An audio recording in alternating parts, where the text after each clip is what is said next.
Imagine everything you've been taught, whether it's through Sunday school or through regular formal education in school, or what our political leaders have told us, and yes, even maybe our mothers and fathers around the dinner table have told us, or maybe at bedtime, about who we are.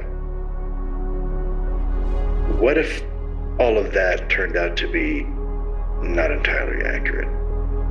In fact, the very history of our species, the meaning, what it means to be a human being and our place in this universe. What if it turns out that a lot of the things that we thought were one way aren't? I occasionally think how quickly our differences worldwide would vanish if we were facing an alien threat from outside this world.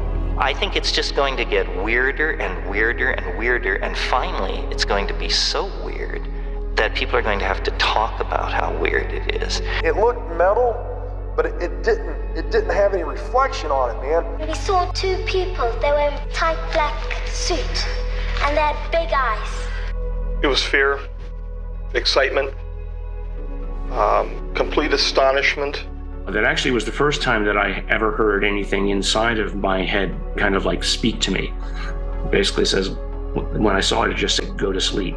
This is not the way dreams behave. This is not the way mental illness behaves. It's not the way fantasy behaves. Some kind of real experience is occurring to these people, but if some kind of entities, beings, intelligences are entering our world and affecting hundreds of thousands, perhaps millions of people according to polls, then this is something really worth looking at. So that's what I've been trying to do, is get people at least look at it, think about it. Eventually people are going to say, what the hell is going on? We are living in a computer-programmed reality, and the only clue we have to it is when some variable is changed. Tomorrow, members of Congress will finally go behind closed doors for a classified UFO briefing with the intelligence community's Inspector General. We're being visited by non-human intelligence with technology we really don't understand.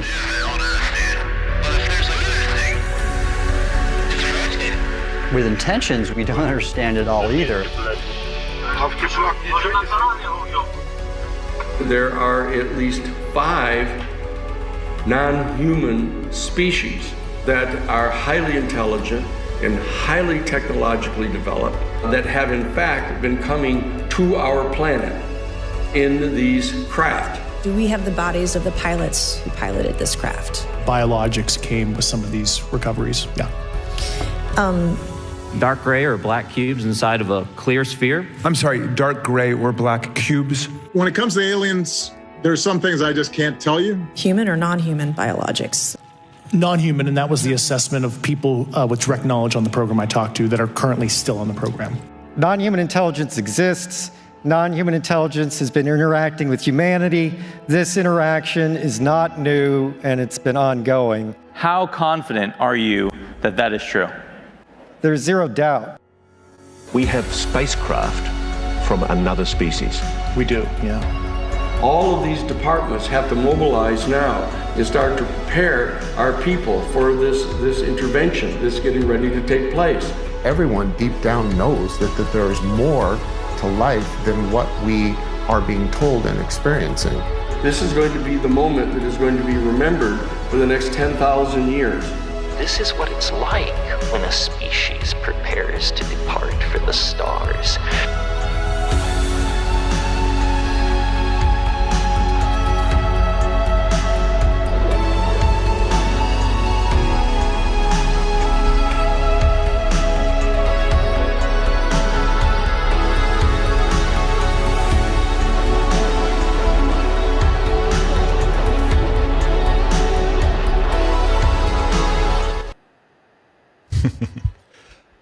Welcome back to the Night Shift, your safe space for talking about UFOs, UAPs, NHI, disclosure, USOs, and everything else your friends, family, and coworkers are so sick and tired of hearing you go on and on about.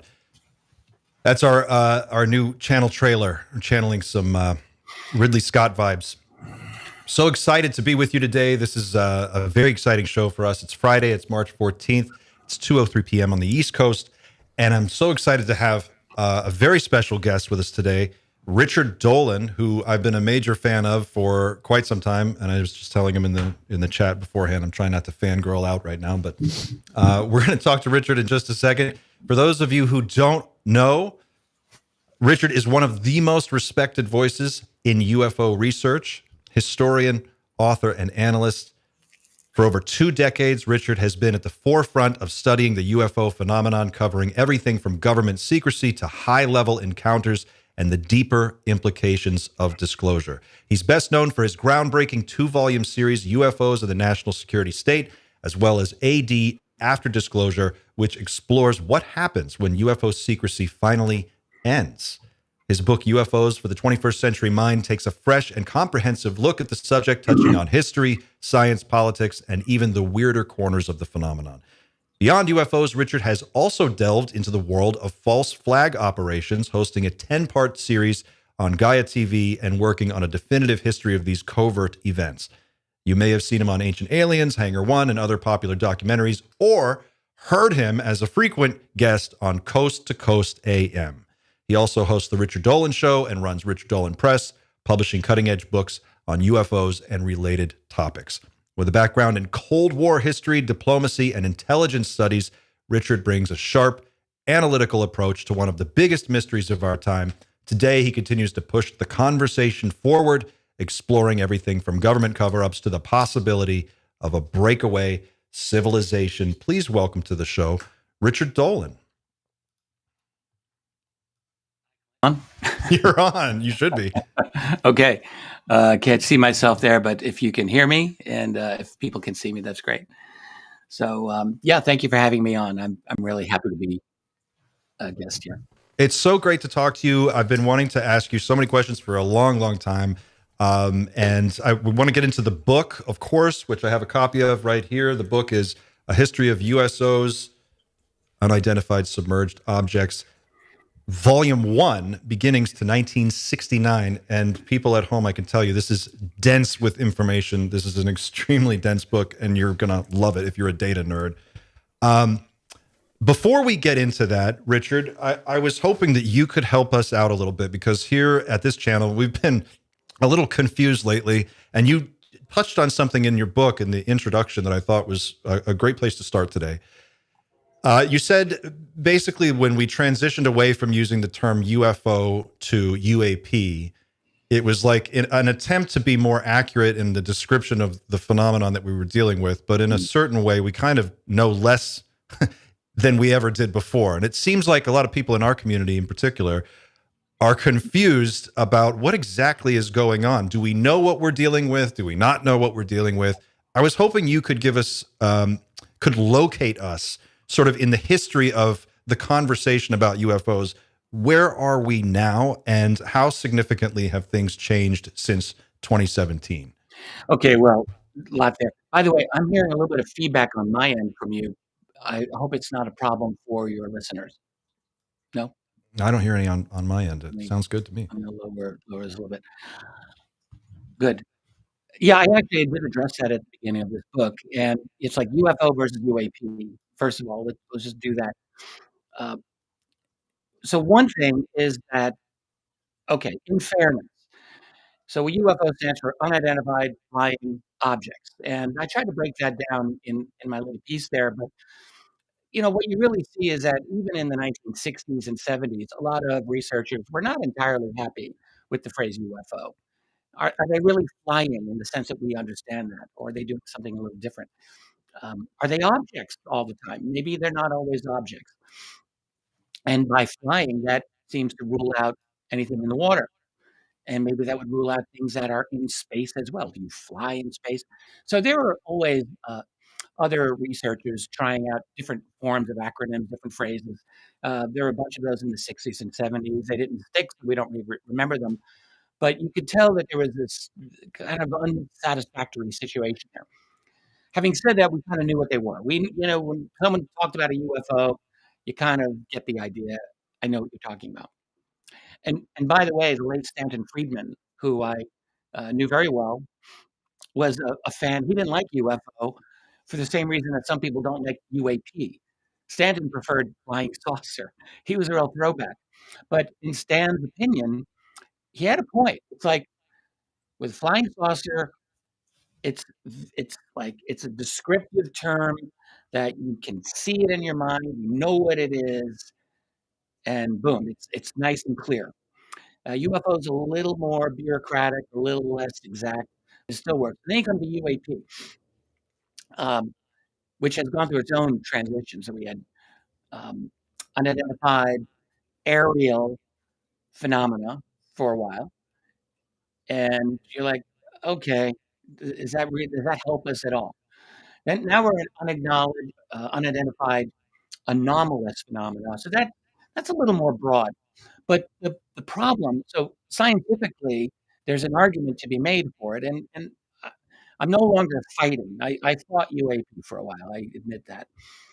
But the problem with UAP as opposed to UFO is that, notice how we go from the conversation of UFO disclosure to now UAP transparency.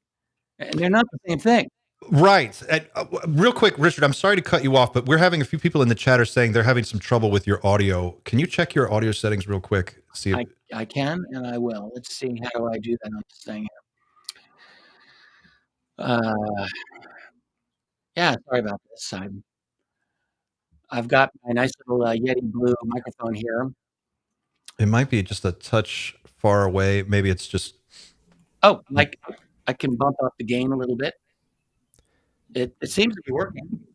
I'll bring it up and I'll get a little closer. Is this better? Hopefully. I think it sounds like it's not actually using the blue Yeti. If you look at the little cog that you'll be able to see, you'll be able to see your input settings. Apologies, everybody. It seems to be on it, but I've just reselected that. I've got echo cancellation. I've got background noise reduction, and so forth. Are we having a problem here? And we're live too, aren't we? We are, yeah. What's annoying is it was all great just before we clicked live as well. We did a sound check, guys, before we went live. Well, one of the things that you just mentioned is I think what I was trying to hone in on is that we seem to have been getting very 18 months ago, we were having a very clear substantive discussion about the Schumer Amendment and taking action against these companies that seem to have this technology and sending in people to investigate and get their hands on physical, tangible evidence. And now it's gone into this very intangible world of psionics and lights in the sky and orbs. And it seems like we're moving away from that. Can you speak about that a little bit in some detail? That's a good point. We're not in an era of we're not talking about hardcore sightings. That's my world. I like to study the actual encounters, military encounters, civilian encounters. I don't care. I want to know what they are. Specific events that witnesses have talked about, the kind that I have in all of my books. And we are not getting that. What we are getting is an era of things are a little fuzzy. When we hear the Pentagon or the Arrow office talking about these UAP now, it's as if they're making it fuzzy. Like they can talk about Chinese balloons as UAP and do it with a straight face. 10 years ago, if someone would try to talk about a balloon as a UFO, everyone would have laughed at them. But now they can kind of do that. So they've rebranded this phenomenon as UAP.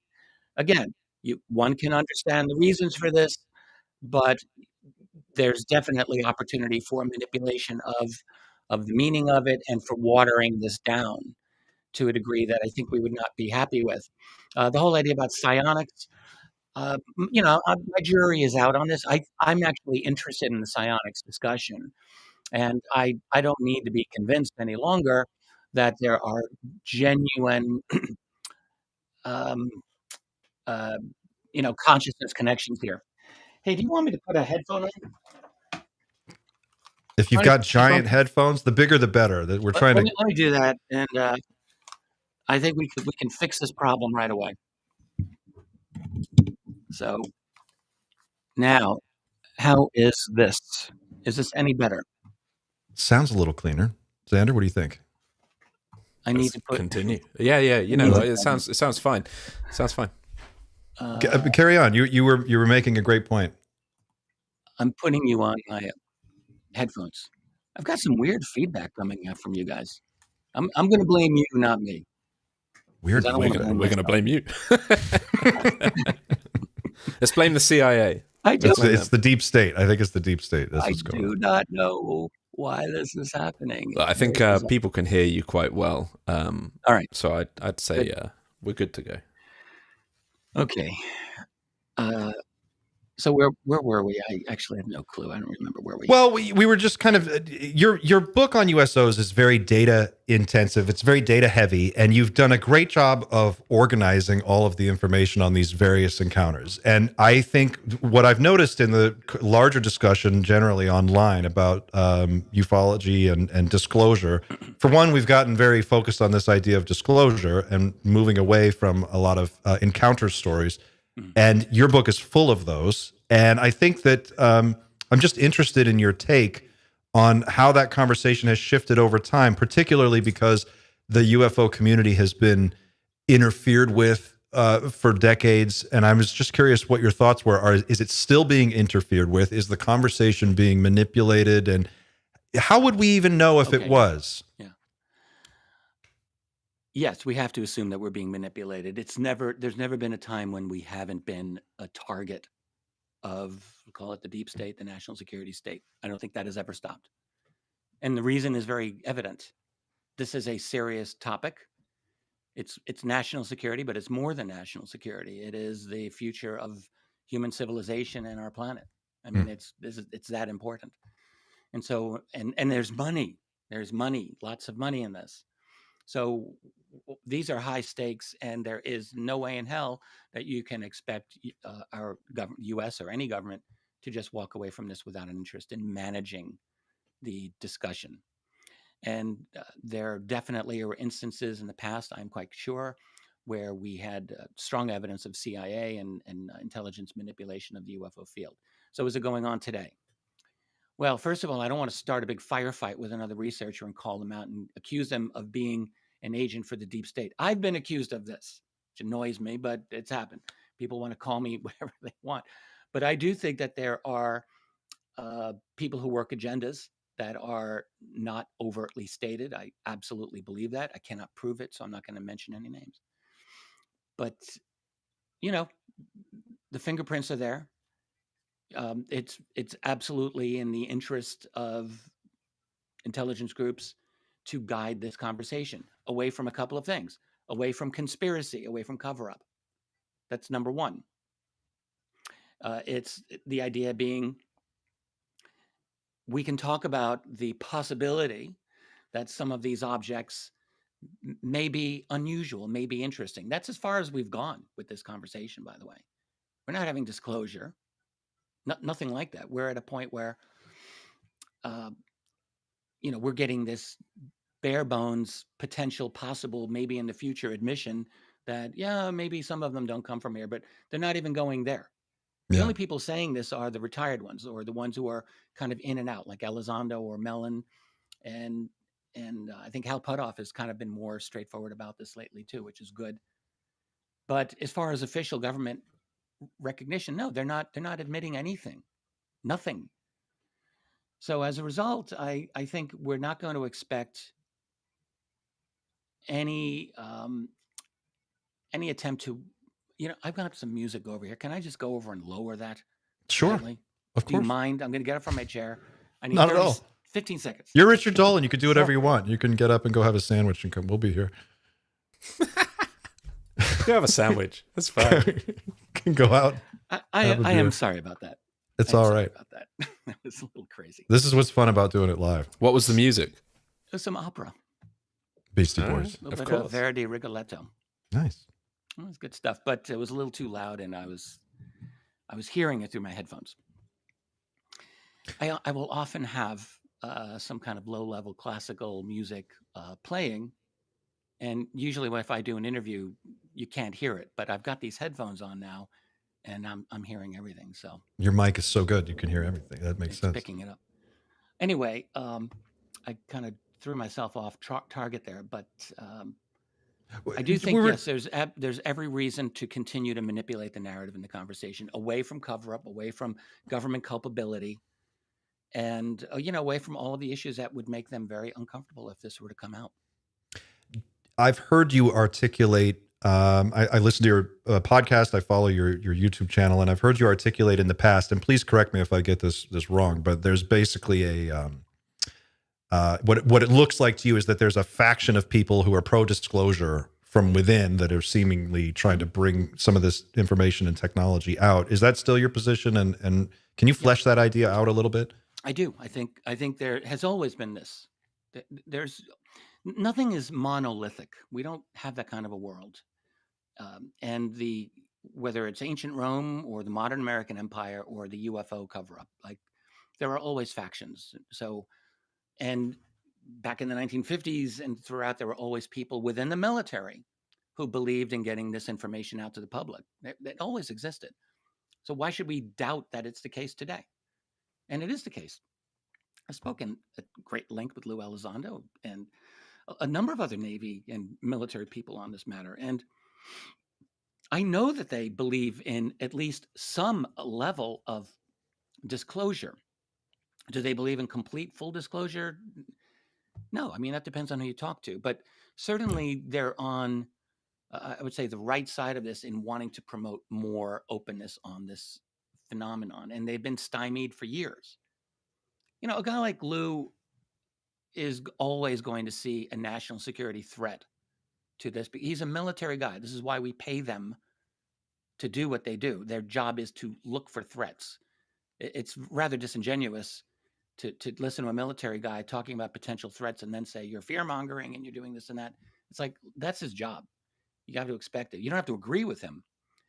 But anyway, that's a different point. I do believe that a lot of these people do believe in getting information to the public to whatever degree that they think is safe. And, when we go to the backstory of how the 3 videos were declassified back in 2017, that was a slick maneuver by Chris Mellon and Lou Elizondo to do that. That was not necessarily in the bag that they would be able to make that happen. But they were able, they knew what videos to look for. They knew how to word that request. They didn't go heavy on UFO terminology because they knew that would not work. Yeah. And they succeeded. And it caught the Pentagon off guard. I think people really need to understand this. So this was a bit of a coup from the inside. They do the FOIA, they get the videos out, and the Pentagon is caught with its pants down, essentially. And then it took several years before they even admitted that those videos were legit. And, if you remember, there was a 2-year-long conversation. Skeptics were having a field day. They're saying, oh, those videos are not legitimate. They're fake. The audio's fake. That could never be real. Well, go. And guess what? It was real. You can argue that they weren't UFOs, but they're legit videos. And the Pentagon eventually authenticated them. So that was a real score. And it's easy for us to forget. In 2017, we had nothing like this happening before. This was a completely new place that we had all found ourselves. So the government found itself on the back foot right off the bat. This was not part of their plan. And you can tell because you saw that there was this propaganda war that the Pentagon waged against Lou Elizondo for quite some time. He wasn't an official member of ATIP, and he didn't have any part of this plan and that.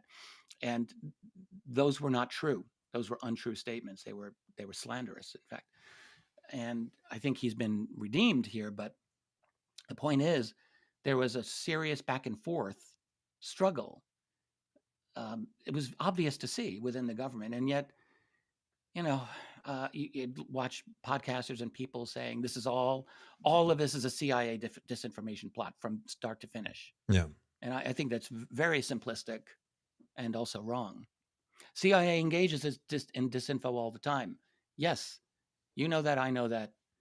But to say that every part of this conversation, this disclosure up, is like a CIA thing. I've heard Stephen Greer talk like this, and I do, there are things that he has said that have been on point, but that was not one of them.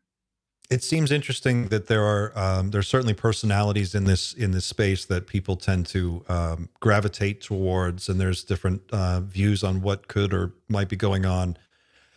Is it your sense that something is obviously motivating this push for more transparency, this sort of like UFO glasnost sort of moment? Is it your sense that this is about bringing this technology out into the open corporate world to monetize it? Partly, or something else going on? I think in part that's what we're looking at. And why should we be surprised?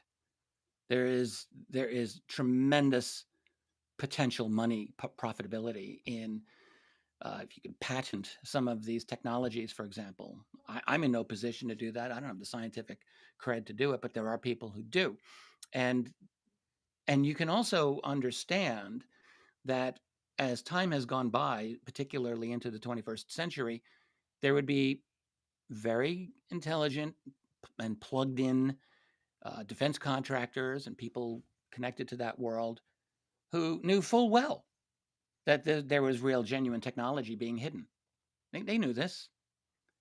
It's not like this was some big secret from them. They understood this. And then the question becomes for them, well, how come those guys over there get that, Lockheed Martin or Boeing, how come they're in the gravy train and we're not? Maybe we can do something. Maybe we can open this up so that we can get a little piece of the pie. How is that impossible or difficult to understand? We can criticize the motivations, but that would be criticizing fundamental human motivations. This is how people are.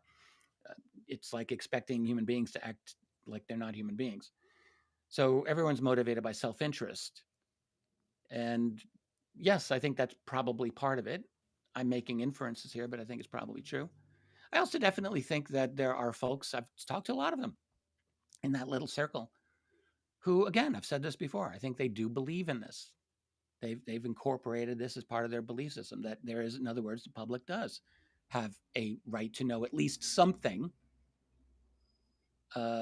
if not everything. We all have different opinions on this. There's, those of us who say there should be total disclosure, the truth all of it should come out, no matter what the case is. And that's pretty much always been my position. There may be some nuance there too, but I have to think about that. But that's basically where I'm at. But those people who are in the military, in the intelligence community, they don't see it that way. They may see a partial disclosure as beneficial, or controlled disclosure, as they're now calling it, and avoiding catastrophic disclosure. So we're in a place where there's a variety of different ways to look at it.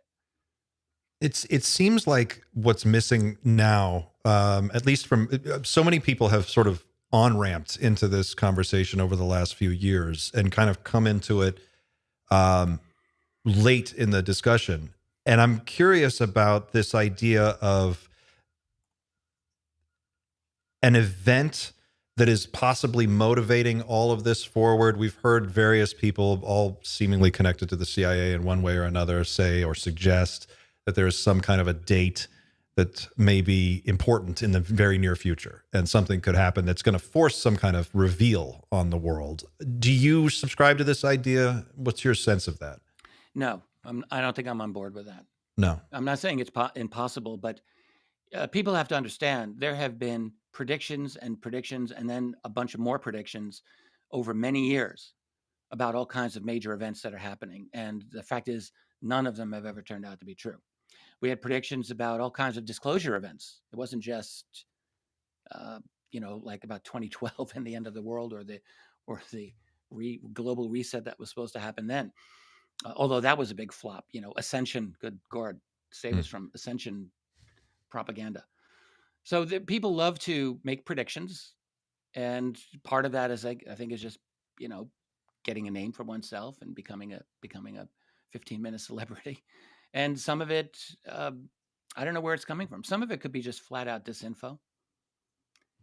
Who just really to muddy knows? The waters. Yeah. Why would, first of all, if there's a serious plan of disclosure, or someone knows that the ETs are going to make an announcement on this date in 2027 or whatever it's supposed to be now. How the hell do they know this? I would like to know. What are your sources? You're just going to throw this out and let the rest of us run around in circles, pull a hair out of our head? I'm sorry. I don't think that's a very cool thing to do to the public. It's not treating the public with respect.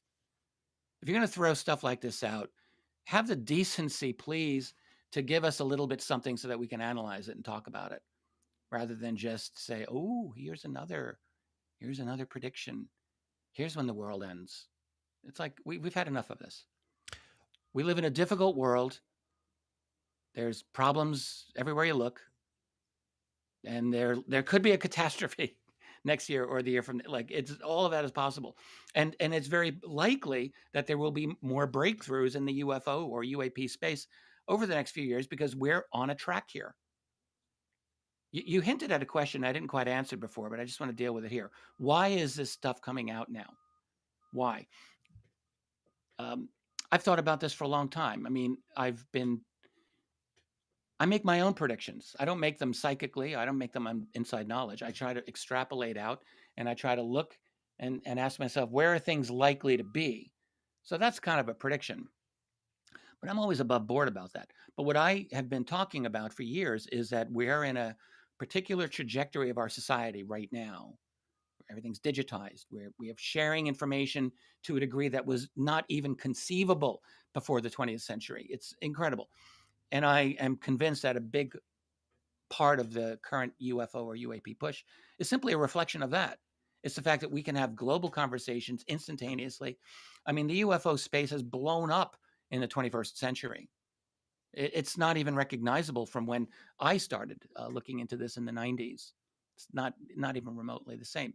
So the world is different. We are changing it. And I always believed it was inevitable that at some point the conversation, as was slowly but surely breaking out of the UFO community into the broader space through this century, it was happening. You could see it. I just thought it was only a matter of time. And 2017 was the real turning point, I think. That was the turning point. Do you, when you look at the global sort of power realignment geostrategically that's taking place right now, I know that you talk a lot about geopolitics and sort of the larger global picture. How do you locate the UFO situation in that? Like, we've got the Bulletin of Atomic Scientists. The clock is at 90 seconds to midnight, I think, or 89 seconds to midnight. We have a lot of stacked up existential threats that are sort of staring us down. Of course, AI, everyone at the top of the field right now is talking about AI and what's coming in the next few years. Just AI alone, left alone on its own to develop at its own pace, we're probably going to be faced with some form of non-human intelligence that is smarter than us within, well, we already have it, more or less, but definitely within the next decade. It's going to change things. How does UFO tech fit into this larger dynamic for you? It's a fantastic question. I've actually been addressing this for my website over the last couple of weeks. I do a lot of just work for the members of that site. And this is an important question. So yes, I have studied international politics longer than I've studied UFOs. I've been doing UFOs for about 30 years, a little more than that, actually. And I've studied politics since I was in my mid-teens, so almost half a century. And it's kind of my first love in terms of history, and I've never left it. So yes, I will. And for UFOs, I study the politics of the cover-up. I mean, I think people who are familiar with me realize that I'm somewhat political in my analysis of the UFO phenomenon to begin with. So it's a fair question. And short answer is, I mean, I'm still trying to work out how do we fit the entire UFO phenomenon into the changing nature of geopolitics. But there are long answers, and I can talk a little bit about this. So I have believed, as we heard from someone like David Grush a couple of years ago, that there has been a covert Cold War arms race going on with UFO tech. I think that is true. We absolutely know for sure. I mean, the U.S. has acquired these objects, so have the Russians, and I'm pretty sure to some extent so have the Chinese. I'm in the process right now. I'm doing a little side road on my website. I'm supposed to be finishing volume 2 of my USO study, but I'm doing a side road into the history of Chinese ufology right now. And I'll probably make a presentation for them in the next day or two. And it's quite fascinating. And I'll be doing the same with Russian ufology. I want to do this because it's important to understand what are the real directions of these organizations and what is their relationship to their governments, their respective governments. In the case of China, it's very obvious. The Chinese government dominates UFO groups in that country. They fund them, but they also monitor them very carefully. And ever since 1999, when they cracked down on the Falun Gong, they have been adamant about what type of ufology is to be practiced in China. It's very, very controlled, and not a lot of information comes out of there. That's the other thing. What do you mean when you say what type of ufology practice there? Oh, well, yeah. So in China, the communist government there is very materialistic. They don't do spirituality, right? Right. So they don't believe in that. But China itself has a whole history of things like Qigong. They have their own history of spiritual practices. And so you can see that in China, there is undoubtedly a hunger among a portion of the population for some kind of spirituality. When Mao died in 1976, during the Mao period, UFO research was absolutely forbidden. It was not allowed. But there was an opening in the late 70s and the early 80s for this. And you see this split. You get it in the West, too, between a kind of scientific, nuts and bolts approach to the problem and contactees, spiritual messages from the Space Brothers and this type of thing. That is very big in China. But it became repressed after 1999 because one of the groups that became hugely influential in China was called the Falun Gong, and they're still around. I think they got something like 70 million followers by 1999. That's a lot of people, even in China. And they were well organized, and the Chinese government clearly felt threatened by them and banned them. They called them an evil cult and imprisoned. Allegations of torture and even organ harvesting have been alleged. Could be true. Wow. I don't know. They went after these people, and so ever since in Chinese ufology, like, you've got to be very careful if you're going to start talking about spirituality or qigong or meditation practices, and in connection with UFOs. That is not going to get you anything but trouble over there. How do the Russians see this differently than we do, or the Chinese, for example? The Russians, did you just say? Yeah. And in your research and your work, what do you make of the way the Russians look at all of this? I think there's some very, very fine Russian ufologists. For my USO study, I was able to commandeer a copy of a Russian book on USOs. They did one. One of the authors recently passed away, but it's a very fine book. And you can tell that this has been an active area. Now, in the old Soviet Union days, UFO research was also not quite banned to the extent that it was under Mao Zedong, but it was, for a long time, it was not something that was publicly acknowledged or published. And the Soviet government, just like the US government, had a very strong skeptical take on it. And that was just the official take that was allowed. But there were government-sanctioned UFO studies that took place in the 1960s and 70s. There was some level of private research that was sort of tolerated in the 70s and 80s. And once you get to Gorbachev in the mid-80s, the Soviet information space really did open up a lot. And one of the things that opened up were UFO stories. And at the end of the Soviet Union, a lot of KGB records came out. And we discovered, oh yes, they have had more than their share of encounters, military, civilian, the whole thing. So the Soviets and now the Russians, they have a very active UFO community. But unfortunately, there's more that we've learned about them than we've learned about the Chinese researchers. But unfortunately, there really just is not enough communication between Western UFO research and the Russians and the Chinese. And I really do hope that we can correct that because we need to understand what those researchers are coming up with in those regions. They're both massively important. I've got an audience question here from a friend of the show, Dr. Dan. He wants to know, what are your thoughts on the cultural differences between the way Europe and the United States see or perceive UFOs and NHI? Europe has never been as friendly ideologically and culturally to the UFO phenomenon as Americans have been. And that includes the British as well. I think they're part of that. There's a much I've been over there a number of times and a lot of friends over there, and I've always believed that they're certainly they don't have the kind of as much of a grassroots engagement with the subject that you are likely to find in North America, US, and we'll include Canada.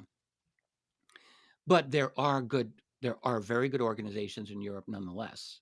That's in the UK, in Italy.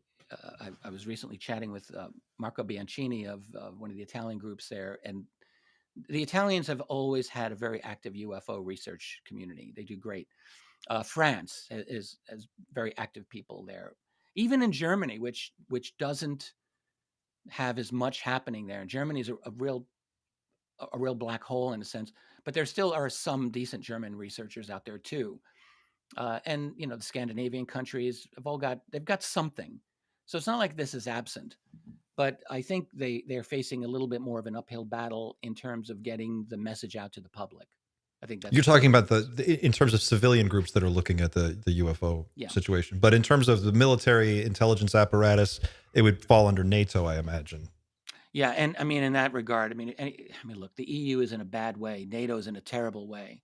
You can see it, and I don't think this is outrageous to say that both of those institutions have utterly ossified into essentially a kind of post-Cold War, modern neo-Stalinist Soviet structure. That's what they are. So they don't really respond to the people at all, really, not in any way they don't. And so, you're not going to get a lot of public responsiveness from either the NATO headquarters or Brussels and the EU. Do you get the sense that as artificial intelligence continues to advance at the pace that it's advancing, and we hear more and more people at the top end of this field come forward saying, whoa, we should probably pump the brakes on this a little bit. Jeffrey Hinton comes to mind. Mo Gaudat's another one who comes to mind from Google. If we really do have the breakthroughs that are being promised by Silicon Valley and what we're seeing from China, it seems like we could rapidly gain some much needed ground on UFO research in terms of the technology, reverse engineering it, understanding it, applying it possibly. If you had to project out over the next 25, 30 years, I'm going to ask you a really weird, broad question, but hopefully you can make something of this. What is the role of the nation state going forward in a world where you have unlimited intelligence and potentially clean energy sources from some reverse engineered UFO tech? Does this dynamic, does one influence the other, and how do they affect one another over the next decades? There's a lot packed into that question. I want to answer one thing first, which I thought you were going to ask, which is where will AI go in terms of UFO research and how will it help? Yes. And I just want to say, I think that there are tremendous possibilities here. Right now, with AI, we're all focused on large language models, LLMs, but there are other aspects of AI that can be incredibly useful from a UFO research point of view. That means data analysis, number crunching, and the like. And I think we're only at the very beginning of that. You hear about something like the Galileo project, Avi Loeb's endeavor, where they've got telescopes out and they're tracking known versus unknown aerial objects, and they're using, it's all AI, it's all algorithms to sift out. So I think there's a lot of possibilities in all areas, both document research and data collection and all of that. And I think AI can be very helpful. There's a lot of dangers to AI. We can get into that. Absolutely, many dangers. In terms of your question about the nation state, now that came out of left field for me. That's an interesting question. We are looking at, look, the nation state already, we're near 2025 here. It ain't what it used to be in the 20th century. Let's just put that right out there. You remember when COVID was in full force and we were being forced to take vaccines or being locked down and all of this stuff. And what you could see was that every nation in the Western Alliance was working in lockstep, using the exact same talking points, the exact same propaganda points, build back better and all this nonsense, and really to bludgeon the public into submission. I think there can be no question about this anymore. It was a heavy-handed, beat the head of the public over and over with the big stick. And what that tells us is that these national leaders were not acting independently. They're part of a collective, probably World Economic Forum, maybe the Bilderberg people. And that is the reality. So the nation state has been in a bad way for a long time. You mentioned it yourself. Global financial institutions have vastly more power than most nation states. Okay, there's a few outliers, US, China, Russia. But most nations are not big enough, maybe India now, but most of them are not big enough to really withstand the power of most multinational corporations or financial institutions that want to, break into your country and siphon all your mineral wealth out or whatever. They can't resist. The African nations, they've struggled with this for generations, for example. Well, we're seeing it in Ukraine with minerals in Ukraine. There's a big battle over who's going to get their hands on that, right? Yeah, well, yeah. It's funny. Trump brings up the expression, "You have no cards." Well, it's true Zelensky has no cards, but neither does Trump. The Russians have the cards there. The mineral wealth that they're talking about in Ukraine is 90% of it is under Russian feet right now, the Russian army. They're not going to get that. That's not happening. If Trump really wants to make a deal about the minerals, he'll probably just deal directly with Putin. The Russians have 20 times the amount of mineral wealth anyway that the Ukrainians have, so why wouldn't he? But it's all like the nation state is on an absolute long-term decline. I don't think there's any way around this. We're seeing a kind of reaction against globalization happening now. Whether you like or don't like Trump, that's what this election really signified, kind of an anti-globalist movement. And you see it in other parts of the world. And it's not difficult to see that Russia, again, like them or not, are not on board with the path of Western globalization. And maybe not the Chinese either. But in the long run, my belief is that we're going to move toward a kind of centralized global system. I mean, you're either looking at Huxley or Orwell. Huxley saw the whole thing as one global state. Okay. Orwell saw it as like three. Right. Pick your pick. Pick your poison. I don't know how it will break down. Right now, it looks like we're moving toward Orwell. But Huxley may win in the long run if you give it another 50 years, 100 years. And I say this because we're looking at an ever greater digital integration of the world. This is inevitable. This is not a political thing. This is not like Trump's doing this or Biden did that. It's irrelevant. We're moving toward a world that is becoming inexorably more digitally controlled and therefore centralized. It's almost like they almost can't even help themselves. It's like, look, you and I are talking like across many miles with great digital connection. We figured out the echo that I was getting. So I guess kind of amazing. It's like magical. To make that happen, though, requires a very integrated global digital structure that's going to require rules that are systematic for everyone. In other words, we're moving toward a world that's, like it or not, is more and more centralized and less wiggle room for freedom, unfortunately. Now, I'm on the side of the forces that want to slow that down and put a brake on it for as long as possible. But I don't know if that's going to be possible to stop forever. I guess I'm just curious about this idea that as corporations and private finance become more and more powerful and the nation state becomes less and less relevant, what are the odds that, I mean, it seems like a very unstable situation in the interim, but at some point, someone is going to probably demonstrate some UFO technology, right? I mean, at the point we're at now, we're kind of in the science fiction world. We're in sort of the knee of the curve of Kurzweil's singularity. Mm-hmm. It seems like if there was ever a time to roll out the anti-gravity, this would be the time. It could be. I think the same thing. I think, I don't believe it's an accident that for the past couple of decades, we have been moving toward two different, but I think increasingly as time goes by, maybe related outcomes. The AI, what we used to call the singularity, now we might call AGI or ASGI, right? Super general intelligence. At the same time as some kind of UFO disclosure. Because they're being driven by basically the same forces. They're not different forces. The forces for UFO disclosure fundamentally are being pushed by our ever-changing technological infrastructure, because we are better and better able to have these types of conversations. We couldn't do this in 1985. We can do it now. And the same with the singularity.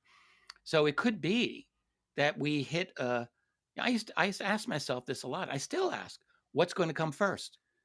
The singularity or disclosure? Or will they happen close to the same time? Because it's inevitable that they happen at the same time. If you get to a genuine singularity, well, would that mean then that we would have a computer intelligence that would be able to figure this out on its own and tell us the answer? I've often wondered that. It doesn't strike me as impossible. Or some variation of that, where we have enough computational power and capability with AI that you and me and like half the people in the audience listening are able independently to confirm that it's real, and to make the proof sound like a math equation almost. I don't think that's impossible. So they may happen sort of at the same time, and that's kind of an amazing thing to think about. I do think they're going to happen close to each other. Either way, I don't know which one will be first, but I think they're going to be very close together, because it will be impossible at that point probably to deny. And then we're going to be looking at the spin factory coming into play. The government will do that. The government or the intelligence people have, I will bet you, probably 20 or 30 fallback positions that they've already got mapped out. So fallback position number one is where they're at now. It's like, well, we did say there was nothing going on for all this time, but it turns out there is a potential unknown phenomena. We don't know what it is. We don't know this, all of this nonsense. That's all lies, because they do know.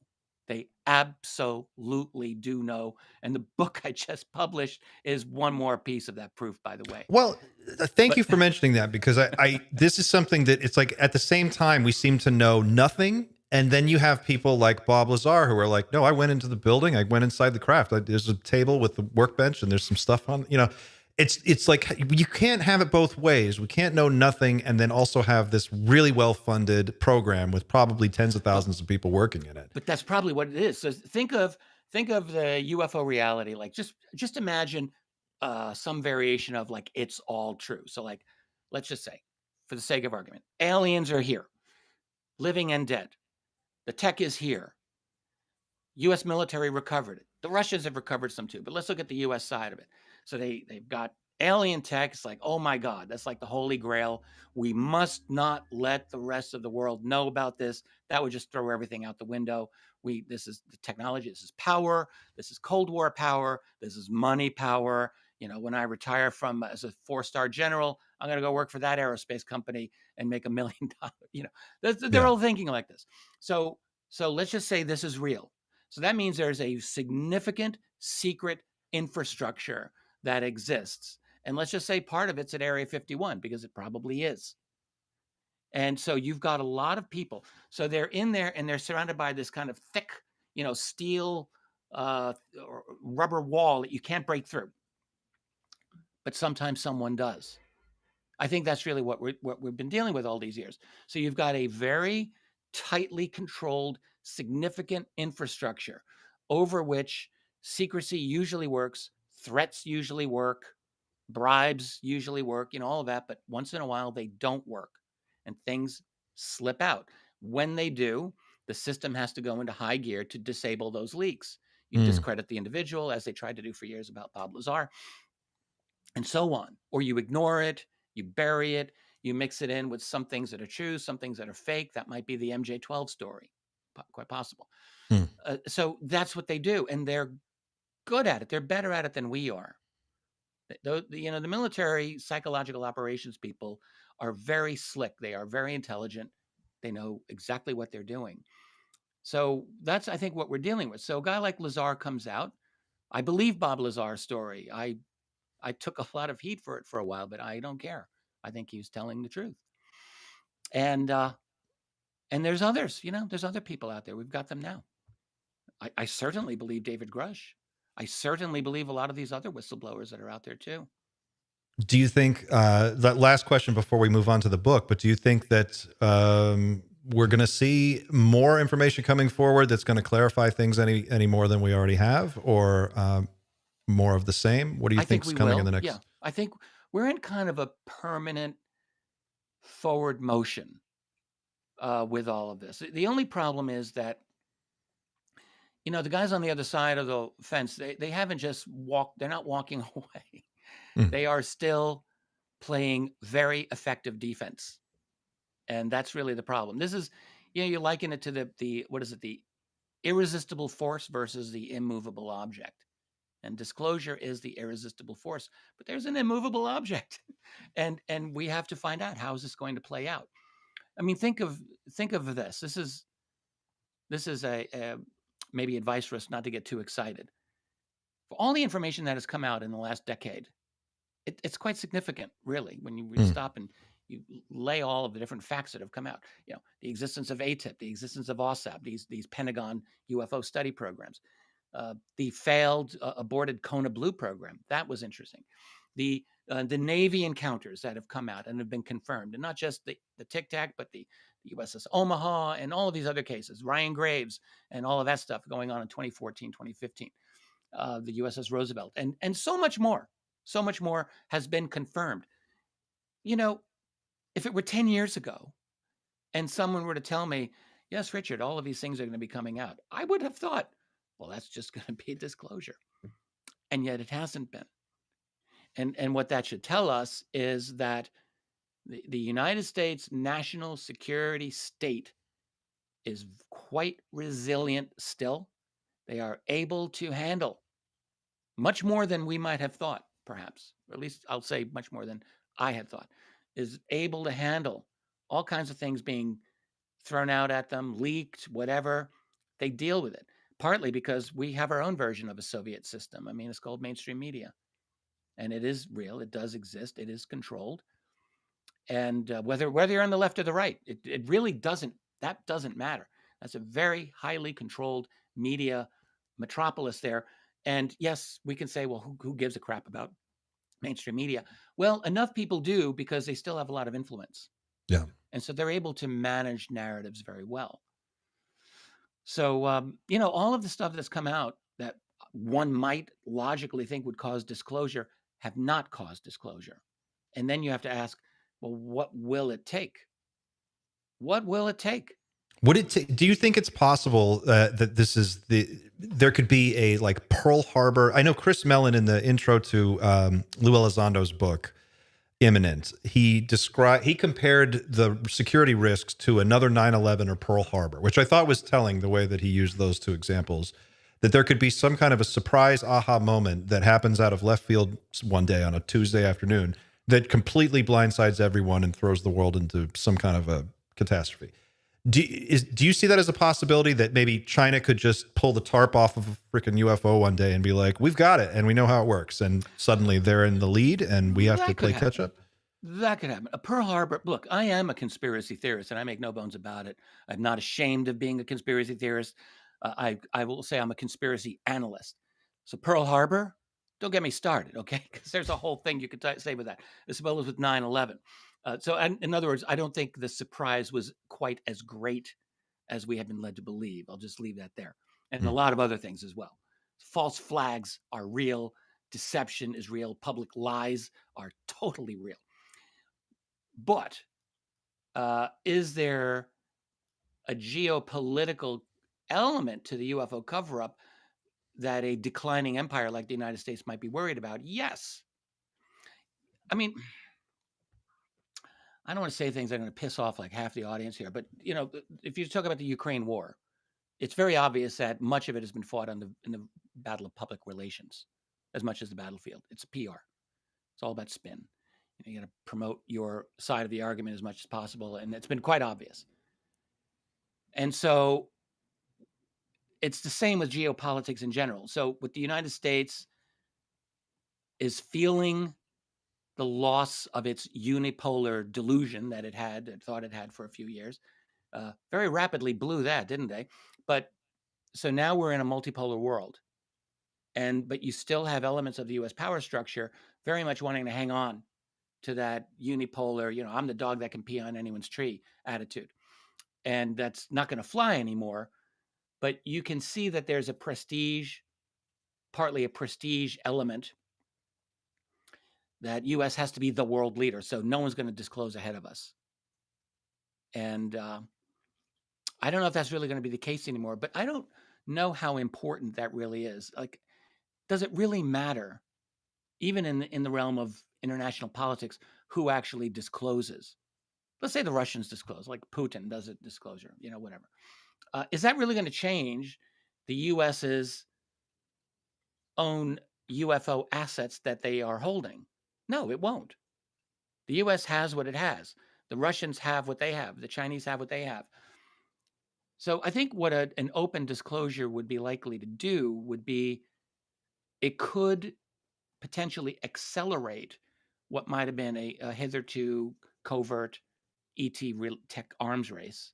Like, it could go into higher gear, because if it's out in the open, then you're going to have a lot more scientists come in. It's going to be maybe the subject won't be so classified, so you'll be able to bring more talent in.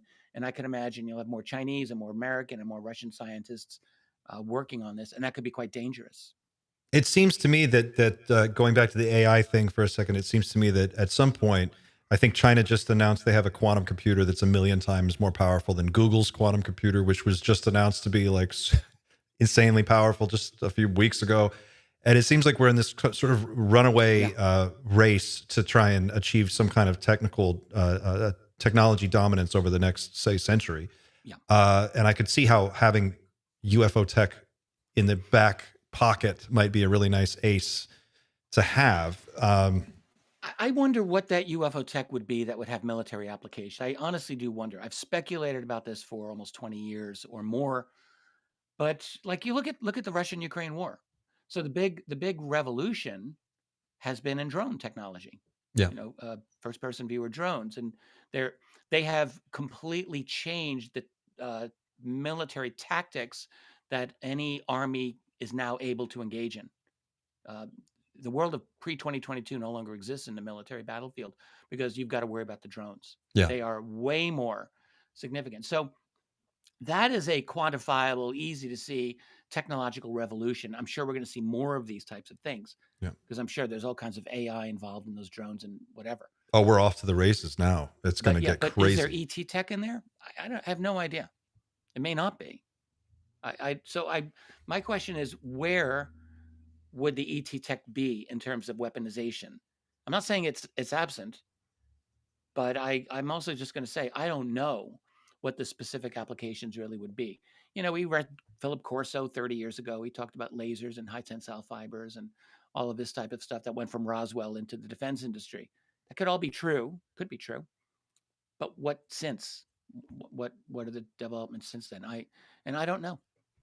I don't know what they are, but I could imagine that it's a real thing, and there would be developments, and I would be very interested to know what they are. Yeah, especially lately. I feel like we must have been making some interesting breakthroughs. I have a drone-related question from the audience. An audience member wants to know, Mr. Dolan, this is from Michael Wells, please comment. So-called drones, air quotes, demonstrate an asymmetric power relationship that perpetually reminds officials, quote, we have psychological, technological, and military superiority and dominance. Yep. That's well said. I think I fully agree with that. When you look at the last flap of mystery drones that we were all talking about a few months ago, it was very clear a lot of these didn't seem to be drones per se. Some were, yes. But, I saw the videos like anyone else, and it's hard to know, where's this video coming from? Where's that video coming from? There wasn't enough provenance for a lot of them, but still, some of these were clearly like orbs. They didn't look like drones. They looked like UFO videos, a lot of them. And then we hear stories coming out of the ocean, harassing the U.S. Coast Guard, like with a dozen of them or so. Even if you want to argue, some have that it was a U.S. Navy vessel that released a bunch of the drones from the water. All right, well, maybe we would like to know the true story if that's the case. Like, why is the Navy doing a big psyop on the country? We would certainly be kind of entitled to know about that. But I don't know even if that's the answer, because these things, they do what UFOs have always done. They violated sensitive airspace. They were over at Wright Pat. They were over at the Picatinny Arsenal in New Jersey and a number of other military. Over in the UK. Yeah. At Lakenheath. Lakenheath. They were over at Ramstein in Germany, just hanging out. Now, the question is, are these the same? Are these different? Are they related to each other? We have not yet had a really good comprehensive analysis of this drone wave. And we really ought to. And maybe someone will do it. Maybe one day I'll do it. I've been a little preoccupied, but it should be done. You've been busy.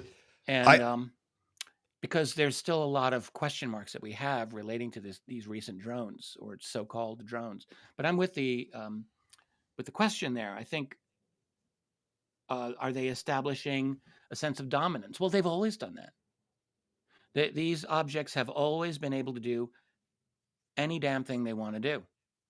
And sometimes they just will do it. They will go over classified or secure military airspace that no one's supposed to go over. Yes, they'll do that. They will go over a United States aircraft carrier and shut it down for 25 minutes, including communications and weapons.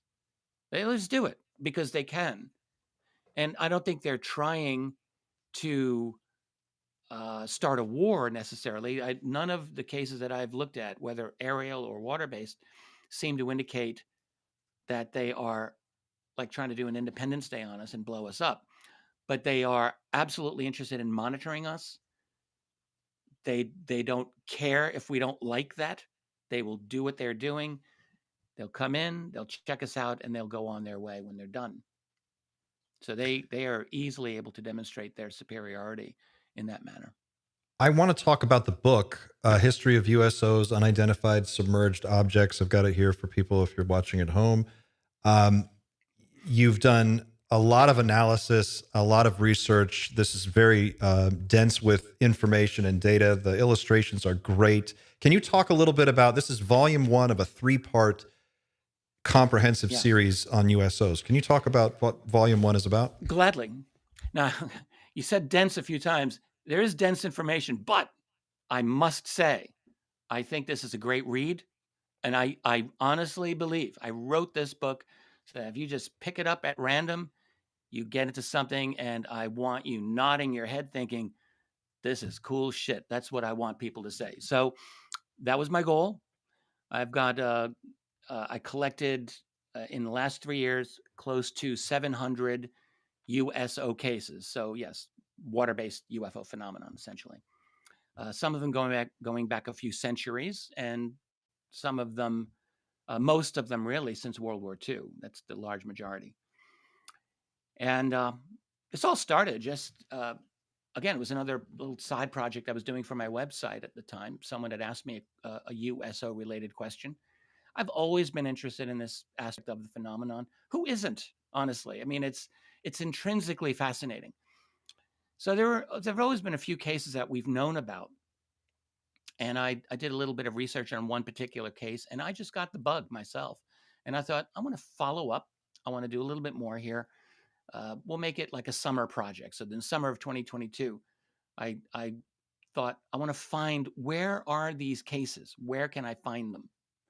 And what I discovered is that they're scattered all over the place. There was no one repository. And so I went to the various databases that I was able to find a bunch of them, and then a bunch of out-of-print magazines from like the 1970s and old books that, barely existed. And I just collected every single thing that I could. And then really it was a search and rescue mission. I was looking for every single USO case that I personally resonated with, that I personally thought, this has got real potential. And so that ended up with close to 700 cases, right through 2024, by the way. And I just wanted to kind of breathe life into them, and I wrote them out with loving care. I mean that, loving care. I wanted each one of these cases to read like a brilliant little diamond, and that is always my hope, to kind of bring these things to life. And we're talking about people who, many of them are no longer alive. They have this incredible thing that happens to them that blows their mind. And then they're subject to disbelief or ridicule at times. It's not right. And I just thought, you may not be alive anymore, but your story ought to be revived. And that's really what I wanted to do. And so it was a labor of love. But it became more than that. So yes, you mentioned illustrations. I have a wonderful illustrator, Alan Levine, who's a great guy. He was a former investigator for APRO back in the late 70s. I mean, he's an OG and a good artist, and he did just wonderful illustrations. And then I put maps in for every sighting. I wanted that to be nice and easy to read for people. But then I ended up doing a statistical analysis as well, and that was the biggest surprise of the book for me. After I'd written every single case, my wife Tracy said, "You know, it'd be a good idea. You should make a little bunch of little categories at the beginning of each case so that we can have quick shorthand, you know, color of object, size of object, distance to the witness." And I'm like, oh, that's a great idea. And I hate it because it was just so much more work. Yeah. But I did it. And it took several months. I had to go back into each case and extract roughly 15. Oh, you've got my spreadsheet. Good. I think this is what you're talking about. That's a free download. Anyone can go. It's 37 pages as a PDF, and each page is quite large. And it does help if you've read the book because you can kind of get what I'm doing there. But yes, that's the raw data of the book.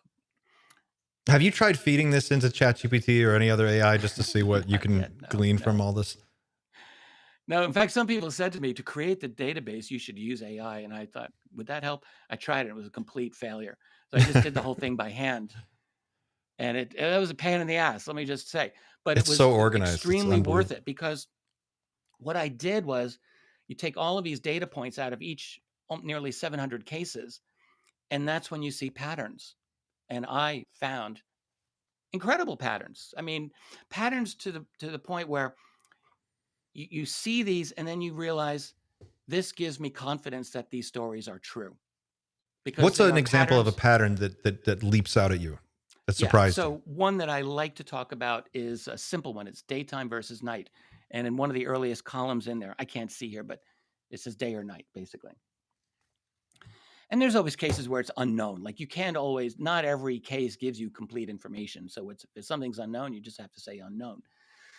But day versus night is a good one. And what I found, to my surprise, so up until 1967, it was almost exactly 50-50 daytime versus nighttime encounters with these USOs. Actually, 51% occurred in the daytime. After 1967, I liken it to someone flipping a switch. It goes to 74% nighttime, which is the case to this day. It is 3/4, and it happens rapidly. Not only that, but when you look at the difference between civilian and military USO encounters, you see a very big distinction between daytime and nighttime. So even in the early period, military encounters were like 2/3 of them were at night, and something like 60% of the civilian encounters were in the daytime. After 1967, like almost 90% of military encounters have occurred at night with these USOs. That's incredible to me. That's astonishing. What is so significant about that year? Well, I've wondered. When I look at the transition between different shapes of USOs, it's spread out a little bit. So like, if I'm remembering correctly, I think cigar-shaped USOs started the transition to predominantly nighttime a little earlier. Disc shapes a little later, but it all averages out to around 1967. So something happened. And I conclude, this is provisional, but that our own abilities as human civilization have been increasing in our ability to detect them, because we're looking at a back and forth dance here between us and them. They're seeing us, but we're seeing them. We're developing, by the late 60s, significant amounts of satellites in orbit for the first time. I mean, that was a new thing. And our own ability for all kinds of other detection, optical and who knows what else, probably had increased enough by the late 60s that plausibly I can imagine the operators of these craft thinking, these humans, they just don't stop. Okay, we need to be a little more covert. We'll just do this at night. Maybe we'll shine a super bright light at them so they can't see what the hell they're looking at. And that's what you start seeing. And the other thing that is noticeable, so that was a pattern that says to me A, there's adaptation going on here. It's an adaptive intelligence. B, they're able to distinguish between military and civilian ships, which, of course, no surprise, but still, you can see that there's a difference between that daytime and nighttime behaviors. Also, electromagnetic interference patterns. This is another very interesting one, and I talk about this at some length in the book. So the first EM interference case that I recorded for USOs was in the early 50s. So from that point onward, about 9.5 of all USO cases that I have here that I've collected involve electromagnetic interference. So that means, compasses going crazy, electrical systems going down, communications going down, things, weapon systems going down, things like this. So it's almost 10% of all of them. It's quite a bit when you think about it, since 1951. However, when you look at military cases, well, then that percentage is doubled. So 20% of all the military cases elicit some version of EM interference, as opposed to the civilians, which when you take out all the civilian from the military, you separate them out. It's, I think, like 8 or 9% civilian cases have EM, whereas I think 19.8 of the military ones have electromagnetic interference. So it's literally double. But then it gets even better. In the few instances where there are reports of missing time associated with USOs or sightings of alleged beings in connection with these craft, and there's a few of those, well, then your likelihood of EM interference goes up by a factor of 4, not by 2. So it's a much higher percentage. And this is something that I would not have even thought about if I had not done the statistical extraction of these cases, but it's there, and it's logical when you think about it. Like, these are things that actually kind of make sense, and yet you see it right there in the data. It's quite fascinating. Are you suggesting that these encounters that include beings or encounters between the USOs and military vessels, they're deploying some sort of technology for the sake of interfering with sensor equipment? I think that's what I do believe. Yeah, that's what it looks like. And it also looks like they're able to control their ability to engage in electromagnetic interference. So it's not something where I would say, oh, this is a natural byproduct of their technology, and they're not trying to mess with us.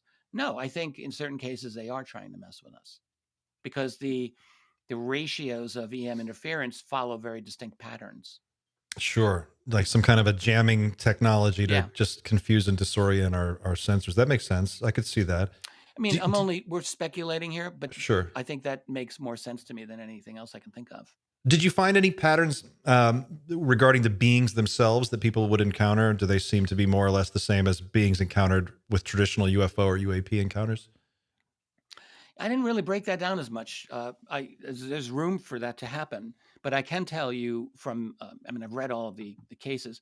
You really get 2 fundamental types of beings that people report with these USOs, either human-looking or non-human-looking. And the non-human-looking ones, when you get a description, and there's not many times, so I just want to be clear, but when you get a description, it could be like of the classic, gray alien, big black eyes, large head type of thing.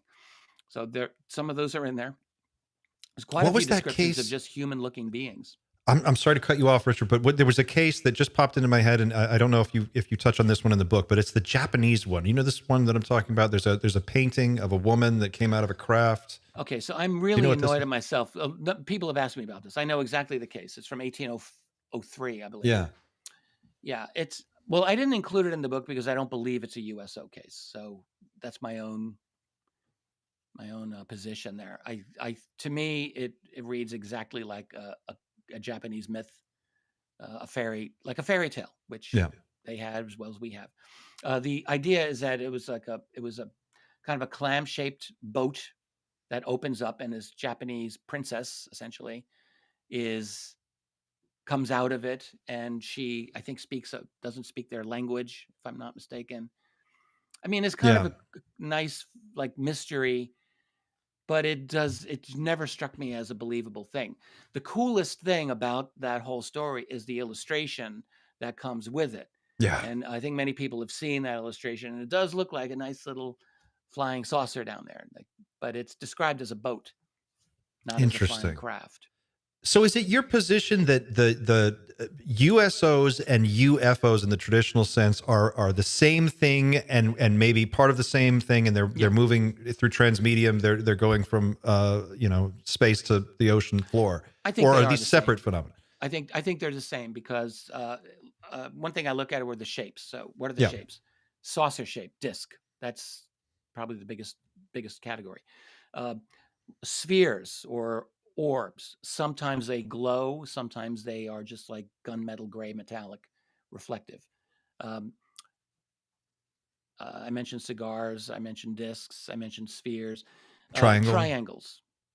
Triangles are a smaller, but they're still a subset of USO cases, and they're interesting. All of those triangles are described as black, almost without exception. Very strong consistency in these. So, you get basically the same shapes that you're getting with standard aerial UFO reports. I've not really seen any difference.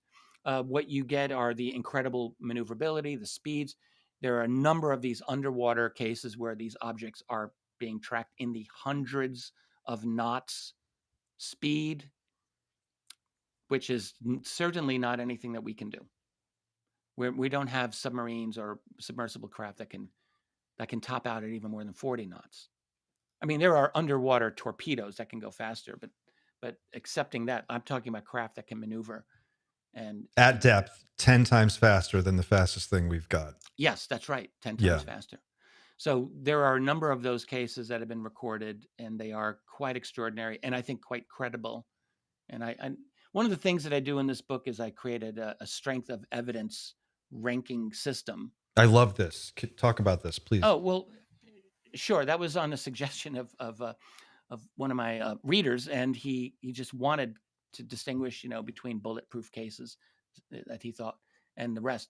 I almost didn't want to do that because the fact is, I didn't want people to get into the habit of dismissing the cases that looked weaker in terms of evidence, because I personally think a lot of those are perfectly true. To use an example, if your deceased grandparent told you repeatedly throughout your life of a USO encounter that he had, and then he dies, and now you tell that to a researcher, that would be considered weak in terms of evidence. Yeah.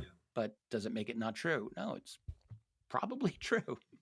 So when you score the reliability of this evidence, are you basing that off of are they a trained observer in the military, or they, what kind of criteria? So I have a variety of criteria that I use. I have 5 different categories actually, and yes, all of those come into factor. So it's one, I will talk about the strength of the source, and like some basic things. Do we know the name of the person? Do we have the name of this organization? Can you research them in any way? Are they putting themselves, or is it just anonymous? There's a difference there. Yeah. Or what levels of corroboration or investigation has this case gotten? Is there any level of documentary support for it? And things like this. Also, you want to know how soon after the fact was it reported? Was it reported by the direct witness or by an intermediary, and things like this? So I try to take a variety of factors into account when I look at the strength of evidence. And there are cases that, in my estimation, do pass with flying colors, that they can be considered evidentiary as certain. That doesn't mean that they're actual alien USOs, but it just means that the documentation is certain that this thing happened. And then the question comes down to how to interpret it. So I think that turned out to be a useful thing. I'm glad I did it. But I just want to emphasize a case that is that I rank as certain may not be any more true than a case that I rank as weak. It's your best estimation based on the information you've got. It's basically the strength of the evidence, not the strength of the story true. Right. That's a different question. Fair distinction. Fair point. Richard, how are you on time? Because I have some audience questions I want to rapid fire through, but I want to respect your time here. Let's go. Let's do it. All right. Our audience blew some is time because of my audio situation too. I felt bad about that. Okay, I love it. Thank you. This is great. All right, I'm going to rapid fire through some right here. This is from Preston Dennett, actually. Oh, Preston Dennett. I'm a big fan of Preston. Hello, Preston. Me too. He's for those of you who don't know, he's the author of many books. Yeah. Go ahead. Didn't mean to interrupt you. He has a good YouTube channel as well, and people should check that out. Great YouTube channel. He's also got author of Extraterrestrial Visitations and Onboard UFO Encounters I've got right here, and many other books. Yeah. His question is, how many cases are there of Navy submarines encountering USOs? Not as many as I would like, Preston. I wish I had more. I have a lot of surface vessels. Of the 672 official cases that I have listed from 1 through 3, the volumes, got about 150 of them are military, and of those, a little more than 100 are U.S. Navy. And of those, most are surface vessel encounters. I've got the very well-known story Mark D'Antonio talked about when he was on a Navy vessel. It's kind of a funny story, but I think it's a totally true story. And a few others. There's one that I have from the Royal Navy from 1963. Takes place on a submarine. Very interesting. There's a variety of Soviet submarine encounters that I was able to collect, or at least general accounts about Soviet submarine commanders and crews encountering their own version of these USOs. I've got to ask you, did you ever, how do you feel about the James Cameron movie, The Abyss? I love it. I'm a big fan. That was a Soviet submarine with nuclear warheads on it that goes. I feel like he was so far ahead of his time with that film. People should really go watch. I mean, The Abyss has, he deals with aliens there too. Yeah, There's exactly. Alien connection there. It reminded me. I'm a big fan of the Abyss. But anyways, to Preston's question, a small number of U.S. Navy submarine encounters, not as many as I wanted. And believe me, I looked. Preston, if you've got any, please send them. I'll give you all the credit you want. I could still add them into volumes 2 and 3. So anything from 1970 onward, I'm game. I'll put them in there. Do you think, just real quick, this is just a follow-up to that. Do you think that the program, whatever the program may be, differentiates between USOs and UFOs and UAPs? Is there one group working on all this stuff, or is the Navy doing some stuff and the Air Force is doing some other things? That's a good question. I don't know. That's a really good question. I mean, in theory, you'd want them to have a kind of coordinated command center. One thing I can tell you, and we shouldn't end this without me mentioning this at least once. There are cases where these things clearly shut down operations on our aircraft carriers. And also some of the Soviet ones too. But with the US ones, one story, I won't go into all the details here necessarily, but 1954, the USS Franklin D. Roosevelt aircraft carrier. 1971, the USS John F. Kennedy aircraft carrier. A couple of other FDR encounters, by the way, several. And then they weren't the only ones. And you have other destroyers and other types of major warships also that encountered these, in which case an object would be seen. In the case of the case of the John F. Kennedy in 1971, a great case, in my opinion. We have the name of the Navy man who submitted it. We have the exact date. We have the time. We have the location. They encountered a glowing red orb object that was right over the ship that totally knocked communications out for about a half hour. And apparently weapon systems, according to the man who described this in great detail. And anything that's going to shut a nuclear-powered, heavily armed aircraft carrier for upwards of half an hour, how does that not go to the President of the United States, who back then was Richard Nixon? Like, how does he not get that report?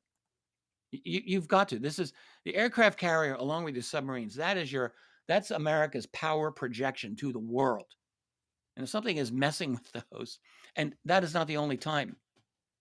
I've collected a number of these instances where these objects are absolutely screwing with the U.S. Navy. And so now it's like you're the Navy and it's 2022, 2023, and now or you're the Arrow office and you've got to talk to the public about your investigation. How in hell are you going to just say, yeah, as a matter of fact, they shut our aircraft carriers down on a pretty regular basis? Like, you're not going to tell the world that. And there's nothing we can do about it. Yeah. And there's nothing. You're never going to tell the world this. Okay, another viewer question. This is from Jaeger Born on from Reddit UFOB community. He says, "Have you heard?" This is a mouthful, but I'm going to go quick. Have you heard or read about the Sphere Network by Patrick Q. Jackson? If so, what are your thoughts on it? His book is compelling. He says that orbs are a part of a global terrestrial planetary defense network operated by AI. Does this? Well, I'm going to have to. Well, no. So I'm not familiar, and I need to understand what that is. So thank you for that lead. There's a lot that goes by me. You know, I'm not on top of every single thing, so I appreciate that. Oh, of course. I don't know about this theory. It sounds a little sketchy. I've heard other people mention something like that. That there's a guy named Eamon Ansbro, who's an Irish astronomer, who talked about some kind of an automated system, an automated surveillance system. That here's my problem with it. Just off the top of my head, and I may be, talking out of the wrong orifice here, but I'm just going to say, the spheres. I've been tracking spherical USOs. The earliest good one that I have is from 1825. And it's a damn good case. And there's a lot from the early and mid, especially in the mid 20th century onward. We're talking 1950s and 60s and 70s. So, there's, in my opinion, no way that all of these orbs are ours. So then the question is, are some of the orbs we're seeing part of our planetary defense run by AI? Then the question comes, like, when did this start? Or if there's some kind of non-human defense or automated program by the non-human intelligence, yes. Some kind of like a holdover from an earlier civilization's AI that may be still running and operating in the background, I think. That I actually have no problem believing at all. I think that, in fact, that's a fun one. More likely than not, that this is a non-human tech monitoring system in place. These orbs. Totally possible, yes. In fact, that would be my best theory. So if that's what this gentleman is talking about, then I'm on board 100%. I think what I suspect is that we have been monitored for a very long time. I do not believe we've been genetically tampered. You and I were talking before the show about this. Mm. And it will cause me to do a substantial revision of part of my book, The Alien Agendas, which I don't believe that theory anymore that I put in there. That's a whole other thing. But I do believe we've been monitored. Very likely. And that but a low level monitoring, not one that, the thing is, humans, we're very observant. We're not that, we're kind of clever. So we're going to notice things. And we do. We've recorded various types of aerial things throughout the ages. But when you really add them all up, you're talking frequently centuries between sightings when you go back far enough, and decades between individual sightings if you go back 300-400 years. So it's not like they're inundating us. It doesn't seem like that to me. Yes, you could say we had not as good methods of record creating. Yeah, of course. But still, people were outdoors all the time. Sure. And, you would think they were interested in tracking wonders in the sky and all portents and things. You'd think they'd write them all down. It looks like they did write them all down. And this is what we have. We've got a spare number from the ancient times. And not all of those are great cases, by the way. Some of them are pretty good. And a lot are really weak, frankly. But I'll leave that aside. So let's just say they've been here a long time, monitoring us. They would. They'd be stupid not to. We're a very interesting species. We can engage in abstract thought. We can manipulate our environment really well. And we got onto the fast track once we started with like language and, advanced forms of communication, symbolic communication. Well, it's inevitable before you start hitting mathematics and science, and like you're going to get it. You're going to get. We went from nuclear weapons to quantum computers in less than a century. Yeah. Yeah, we got this technology. I mean, I actually believe we got a boost with alien tech like Roswell and others. But frankly, we would have gone down this path no matter what. All they did is they turbocharged our development. I think that's all that this was. So my point is this. They had monitoring systems in place. And I will bet you anything, they had their own little algorithms that said, when the humans do this, this, and this, now we're going to go check them out. And we're going to come in greater numbers. That is what it looks like to me. They had a definite uptick in sightings during the 19th century, not just because we're better at recording them. There just were more, some pretty good ones. And then definitely during and after the Second World War, big time. And I think we just brought the whole neighborhood in. partly because of nuclear weapons, partly because of everything else we were doing. I wonder if this is just, you know what, it's probably a better question for another time, but if when the Soviet Union collapsed, if there was a shift or if the data, if we had statistical data on sightings, if it would reflect any reaction from the NHI at that time due to the nuclear situation and how that might have been affected. I've often wondered about this. I do think, that there are potential correlations between global geopolitical hotspot areas and these other beings. When you mentioned the Soviet Union, when that nation went into its kind of final phase in the late 80s, it's you can look at the Soviet sightings in two ways. One is that the Soviet press was far more open and was reporting this. Yeah, quite right. On the other hand, there were some very dramatic military encounters that the Soviet military had in like 1990. Significant ones, 1989 and 1990. One was over Kapustin Yar, which is like their major rocket launching center. July of 1989, a massively phenomenal series of encounters happened over that area, which we learned about. And then in March of 1990, a place called Petrovodsk, I'm sure I'm saying it wrong, not far from Moscow, where you had lots of witnesses watching the Soviet military trying to intercept an object that actually turned around and started following the Soviet jet, doing S-turns horizontally, vertically. I mean, just to the point where the Soviet military commented on it at the time. And they said, look, no one's got the capability to do this. And they were making the assumption it was ET. Do you think there are, we've heard over the years reports and discussions about beings that look just like us, that are indistinguishable from us? I've heard Robert Bigelow talk about this. I've heard Robert Dean talk about stuff like this. That if it stands to reason to me that if we are under surveillance, then having agents within the system observing from within would make sense. Absolutely logical. Do you feel like that's a possibility? And how confident are you that that could happen? Likely. It's likely. Someone will come after me. Dolan believes they walk among us. Well, I don't know what else to tell you. I mean, that is what it looks like to me. Yes. It's the most logical thing. If I were them, first of all, my genetics and my biology might not easily allow me to walk around. I mean, there might be microbes, solar radiation, all kinds of bad things for me. But if I could create a nice little avatar or hybridized or, borrow a human body, how did they do it? I don't know. Hell, I just reread Lou Baldwin's really amazing books, In League with the UFO, and what's the other one? A Day in the Life with an Extraterrestrial. Lou Baldwin, I'm just going to say this, I communicate with him. He writes what some people think is fiction, but I don't know. Baldwin is a fascinating guy. The point is, there are all these theories about how these aliens have, could operate a human body. And I don't know how they do it. Is David Jacobs right? Are they creating hybrids? Maybe. Can they just genetically create a human body and work with it? I don't know what they're able to do. Yeah. But it would make perfect sense that they would. It would make absolute. And the other thing that I'm just going to throw my opinion out here, it looks to me they have no interest in coming out and saying, "Hey, humanity, we're gonna work with you now. We're gonna help you out." I see no interest in that whatsoever. Interesting. I think they want secrecy. I think they want concealment more than anything else. Adam Wright, audience question, very interesting. Definitely not a Star Trek 4 related question. Have you found any correlations between cetacean, whaling ships, and USOs? Oh, wow. That's a fantastic question.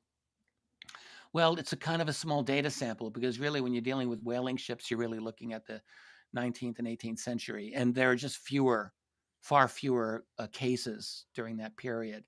There are some very good 19th century USO cases, and I have them here, but it's a handful. And I don't know if they deal with whaling vessels. I don't believe so. But now you mentioned cetaceans. And, I'm glad that you did because one thing that, I have explored, I mean, in 30 years of looking at UFOs and the idea of alien intelligence, But I'm also a really a kind of an active amateur student in things like human development and evolution and the development of life on this planet. That's an interest to me. And cetaceans are, we all know, highly intelligent, extremely intelligent. And so you have to assume if there's an alien intelligence that comes to this planet, yes, they will be interested in humans because humans are very inquisitive and we're smart and we can manipulate the environment. But you're certainly going to look at the whales and dolphins and other intelligent creatures. How could you not? So you would want to, and you might even be able to communicate with them. Why is that outrageous to think about? It actually seems very reasonable that they would want to try to communicate with whales or dolphins. There probably is a way to do it. We know those creatures have their own form of language.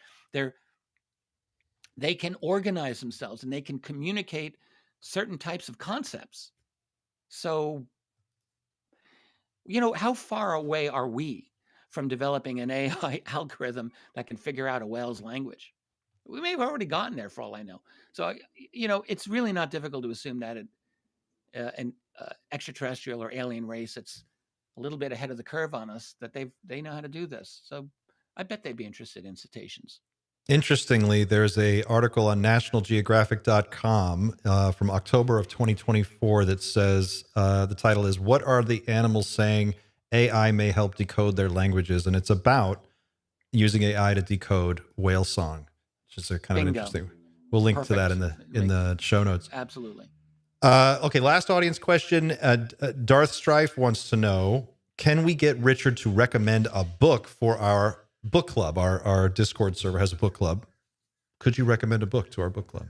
All right, so I'm going to be polite and not recommend any of my own, but put some of my books in there. But as far as other authors that I like, I'll tell you, I'll just throw off a list of some of my favorite UFO books of all time. Some of the authors I really like, others I don't necessarily personally like, but I think they've got great books.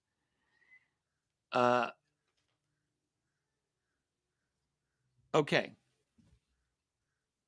So I'm a fan of some of the OGs out there. I'm a Timothy Good fan.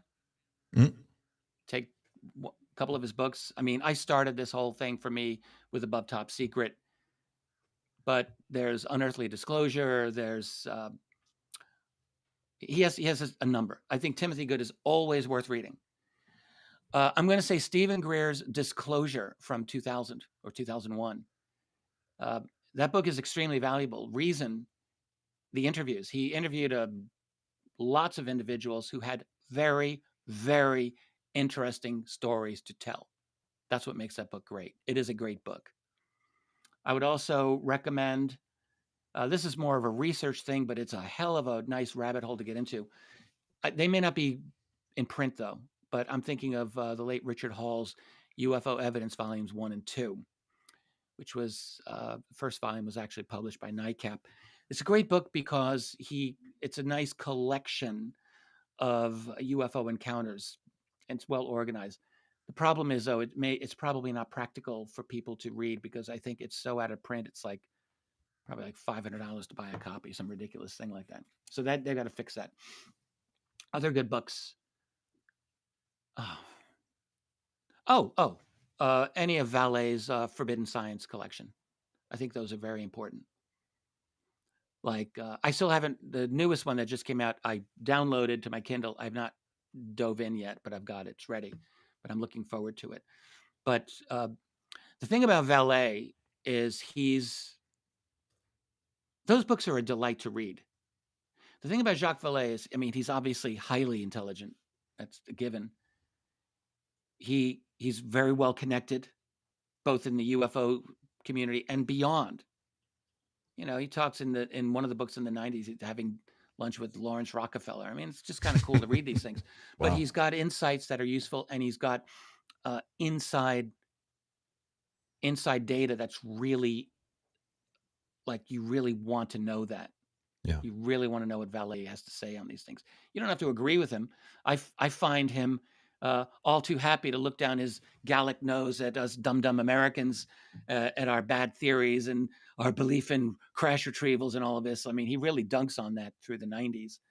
But that is, who cares? You know, people can have whatever opinions they want. Vallée is a wealth of information, quite valuable. You know, Elizondo's book Imminent is a worthwhile read for sure. I think it's a good read too. It's easy to read, and there's a lot that is worth a follow-up investigation of. Mm-hmm. The whole claim that they've got they try to set a like a trap for UFOs in the Atlantic Ocean to bring them in. Like, are you kidding me? I'd never heard this before. That was a fascinating story. Examined. That is, you have to assume that's happened somewhere. Someone has tried this. No, it's fascinating, and I'm not disbelieving it. I was kind of blown away when I read that. Yeah. So that's a good book. You know, I don't know. There's so many. I asked you off air, and I just want to ask you one last time while we're on air. What's your take on abductions, and are they still happening? Is anybody still looking into them? Oh yeah, well, I'll just review that. Short answer, yeah, I think they are. I think they still happen. When I look into the USO cases, which is where my head has been kind of focused a bit, there are missing time cases in the USO cases that are fairly recent. That doesn't prove that they're abductions, but you know, you wonder. Yeah. There certainly are individuals that I know personally who have had what may be abduction type experiences in the recent past. I'm not in close contact with most of the abduction researchers that I know, like Kathleen Martin. I've known for many years, but I don't really know what she's up to. Yvonne Smith, ditto. I like them both, but how active are they though anymore? Like, honestly, the abduction field, if it's really going to go anywhere, needs some seriously active, young, fresh blood to get into it, for people to do some serious research, and I mean good research, like responsible. Using regressive hypnosis, I don't have a problem with that per se. I don't believe that regressive hypnosis automatically gives you false memories. I think that's not true, but it could. Like, you still have to be careful. One has to be very careful with hypnosis. It's an inherently difficult subject to investigate. I've tried. I've done interviews, but really, what do you do more than just interview someone? It's really tough. What I would really like to see more than abduction research, which I think should get a nice shot in the arm. By the way, Preston Dennett, who was on here earlier, he's done some very nice work dealing with abduction accounts. I enjoy reading those. But I think what would be most valuable is someone to pick up where Roger Lear left off, which is implant research. Roger Lear, by the time he died, was really getting to a good place with this. He had made some conclusions that he had made public. He had talked about this. He had talked about having a variety of these implants taken out from all these different people. He said, you put them on a surgical drape, they look identical. He said they have an electromagnetic quality to them. He said they almost seem like they were alive or conscious, that they didn't want to be cut. This is Roger Lear saying okay. this. So just a few months ago, it wasn't that long ago, Lou Elizondo was on News Nation talking to Ross Coulthard, and he brought out, this is a big deal, he brought out this picture of an implant, and he described the implant, and he said this is, taken from someone, and he described what you just said. We talked earlier about the conversation and how it's managed, and how it seems like that was a very deliberate thing to bring up. Like, here's a picture of an implant. Here it is. I'm doing an interview on News Nation. Look at this. What do you think was behind that? Did you pay any special attention to that moment? I don't think I caught that one. I wonder what Lou is doing there. I'll send you the link to that Ross Coulthard interview. But it was just very clear that they were highlighting that. It was a big point he was trying to make. It's one of two things, I would think. He's either, which this is what I don't believe, is that he's stealing from Roger Lear and just like, putting something out there to look good. I don't think that's the case with Lou. I don't believe that for an instant. Or he's either working off of Roger Lear's work, was impressed by it and did follow up, or he's coming to this independently. Wow. And in either of those latter two cases, I think that would speak well of him. Yeah, I mean, Roger was very, very explicit. I sat at the National Press Club years ago where he's giving a statement with along with Alex Mosier, who he worked with, who I think is a PhD in physical chemistry, I believe. And they worked together on analyzing these implants. Because, I mean, Roger Leir was a podiatrist. He did surgery on your feet. And when the implants were removed from another part of someone's body, there was another surgeon that did that. But Roger was the guy, and he was on top of it. But he had Alex to do analysis. And they said, when you look at these things at a microscopic level, they produced a specific radio frequency, he said. Do we know where they are now? Does Gary Nolan have these in a safe someplace, or does anybody know where all this stuff went after Roger passed away? Damned if I know. I don't know. I see an interesting question that I'd like to answer. Someone asked about Lake Baikal. Sure. Yeah, I'll just mention that. And the answer is yes, absolutely. That'll be in volume 2. So Lake Baikal is, I think it's called the Pearl of Siberia. It's a lake. It's the surface area of one of like the Great Lakes in North America. It's unbelievably deep. In fact, it's the deepest lake in the world, and it has an immense amount of the world's fresh water just there alone. And in 1982, we're going into legend here, but I really debated, do I want to include the Lake Baikal story or not? And Tracy and I talked about this, and I was like, I've got to put it in. I don't know if it's true, but I had to put it in. So the story, the swimmers, as they were called in Russian. I don't know the word that they use for that, but so here's the story. You've got the Russian Navy. They're constantly training at Lake Baikal. It's a logical place for them to do some of their work. And they have experienced divers, which you'd expect. So it's 1982, and you've got some Russian divers down there, and they come up and they tell their commanding officer, we've encountered some beings down there that are swimming, and they don't even use all the scuba gear that we use. They seem to have a helmet, and that's it. And we can't seem to catch them. So they're ordered to try to capture one of these swimmers. The swimmers looked essentially, human in form, according to the story.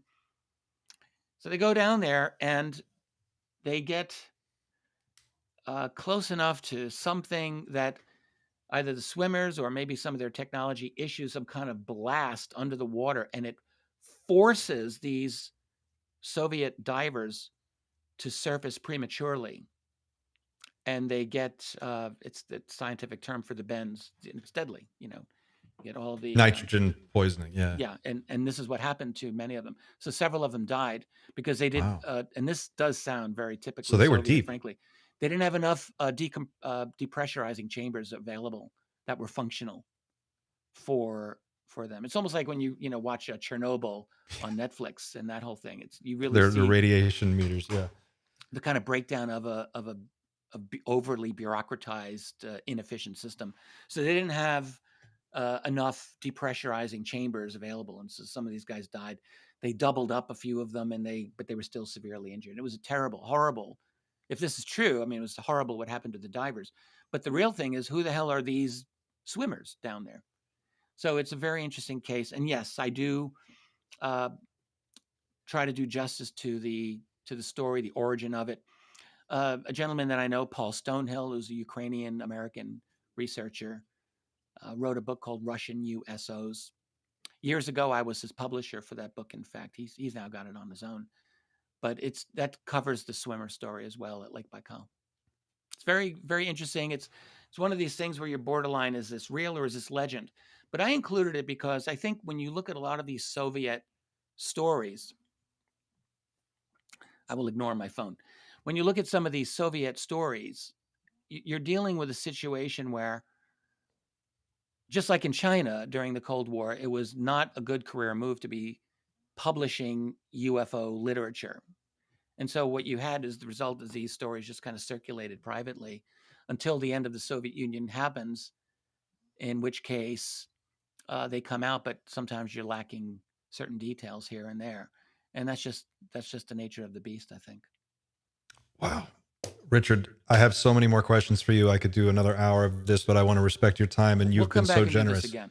How about Thank you so much, Richard. Is there that you have an audio book coming, but I understand it's not here yet. Is that right? Almost. I'm in communication with my reader on this. Some people want a real human reader. It's a human reader. He's good. Some people want me to be my reader, and look, I would love nothing more. You got to understand. I have a book. It's my volume 2 of National Security States lying around here somewhere. There it is. It's too far away to get. That's a book that has not yet been done to audiobook, and it's 600 pages, and it's already broken 2 audiobook readers in the past. They just literally gave up. It's just too much, and this is their profession. It's too big for Amazon to do like a virtual voice thing, so I have to do that one. So I've already done 21st Century Mind. That's my voice. I'm doing volume 2 of National Security State, almost 20 years late, but whatever. So I would do this book. However, this is 400 pages, and I got 2 more about to come out, and there's no way that I'll be able to get it done. It's not possible. So we hired a very good reader. He loves the book. He's into it. He's more than halfway done. I expect that audiobook for the USO study will be out within a month from now. I believe that. And that's how it's going to have to be for the other 2 books. Sure. They're good. Like, they'll do a good job. The book is A History of USOs, Unidentified Submerged Objects, Volume 1 of 3. Richard Dolan, you've been fantastic. You're a scholar and a gentleman, and thank you for fighting the good fight and doing everything that you do. I would love to continue this again, but we'll circle back on an email and we'll follow up on this. But you've been spectacular. We will circle back. I will be happy to come back on your program. You have a great channel, and I like what you do. And I love being a guest on your show. So it's lots of fun. Thank you very much, Rich. What's the best website for people to follow what you're working on and what you've got coming next? Yeah. RichardDolanMembers.com. There's a paywall, but there's a lot of tons of free stuff there. Like, you can just go there and pillage all you want. Just grab whatever. There's a lot of, I've had 7 years worth of content that I put in there now. And a lot of it is for the members of the site, Yeah. No surprise, but a lot of it I just put up there. So there's that. And then my YouTube channel, which is just Richard Dolan Intelligent Disclosure. Richard, thank you so much. I'll let you get back to your day, but this has been awesome. Clint, the pleasure was mine, and I was glad to interact with your audience as well. All right. We'll wrap it there, guys. Thank you so much for watching. Thank you for hanging out with us today and for joining us. Thank you to everyone who submitted an audience question for Richard. We'll be back again next week. Let us know what you think in the chat. Let us know what you think in the comments. Ask any other questions. Reach out. Don't be shy. Thank you for watching. We'll see you on the next one. Until then, keep looking up.